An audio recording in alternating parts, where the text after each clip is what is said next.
Hi everyone, today in front of me I have this Realme GT 2 Pro smartphone, and in this video I would like to showcase the best display settings that you can change on this device. So first of all, you need to open up the settings app. Here, go for the display and brightness category, and here we have all kinds of display settings that we can play with and play around, basically. So here, a very standard thing to have is an opportunity to switch to the dark mode and back to the light mode. We can turn on the auto switch, set some schedule for it, either custom or just stick with sunset to sunrise. There is the bar that allows us to regulate brightness, or the switch that once activated regulates the brightness automatically according to the ambient lighting that you have around you. There is this very cool category that is called screen color mode, and it allows you to regulate the color scheme and the color mode of your device. We have three standard color presets, so vivid, natural and pro mode, which once enabled can be further customized. For example, you can choose the cinematic color scheme, the brilliant color scheme, so we advise that you choose different modes, choose different color schemes, and then just look at these previews and see what color mode you like the best. I'll just stay with it. And also, as the cherry on top of the cake, you have this screen color temperature, which can be regulated from being very warm, from having very warm colors, back to the cool palette. So I'll just stick with the default middle value of it. Then we have the nature tone display, which once enabled automatically adjusts the warmness, the color warmness of the interface to the ambient lighting you have. There is this eye comfort mode also, which once enabled filters out the blue light either completely or reduces it to the maximum allowed minimum, and makes all the colors warmer. That's what this mode does. You can regulate it right here, or just go ahead and enable the black and white color palette and completely get rid of any bright and intense colors. This mode is a cool thing to enable once you feel like there is an immense eye fatigue that you are having. So just keep in mind that this mode can be enabled once your eyes are tired, and I highly recommend to actually enable it at such occasions. Next we have some of the features of the Ultra Vision Engine function.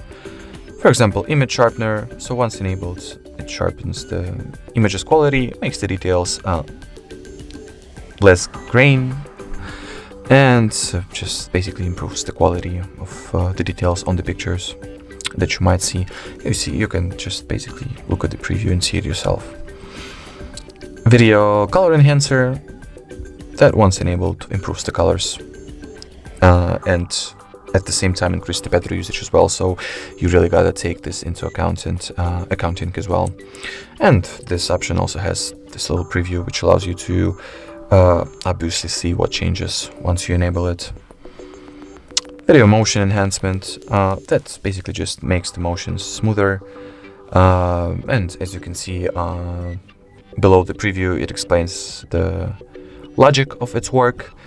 So, as it says in here, the video frame interpolation technology makes the animation more fluid. And there is also the cool preview that allows you to see the difference. You can also enable this, or respectively disable this bright HDR video mode.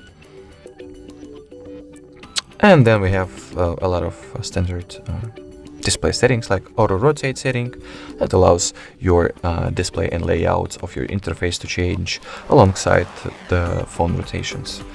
Auto screen off, or screen sleep timer as it can also be called in other devices. Adaptive sleep,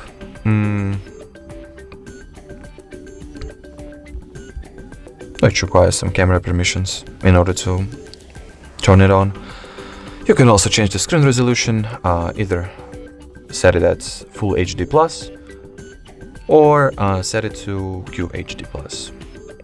as you can see, the values of this resolutions are demonstrated right here, or you can just stick with auto select and let the phone decide which resolution fits the current phone condition the best, or to be exact, the current battery condition, because the bigger, the better resolution you choose, the increased the battery consumption will be. And my favorite setting, that's the screen refresh rate. Here we can also choose between 3 values. You can either set the screen refresh rate to 120 Hz and get smoother animations and overall visual experience, or set it at 60 Hz to the standard value and increase the battery life duration. Or it is also possible to go for the auto select variant, which will automatically adjust the screen refresh rate to the current condition of your battery. So the more battery you have left, the better and smoother animations you'll get. And there is the last setting, not only for the display category, but for this video in general, that is called screen display category. Here you decide how would the top part of your display look like, where this camera is located. Would it entirely cut the layout, or it will adapt and just go over this camera, or should I say go under. As you can see, if we'll tap on front camera display by app, we can configure this mode and configure the layout for each app separately. And the same goes for the full screen display by app as well.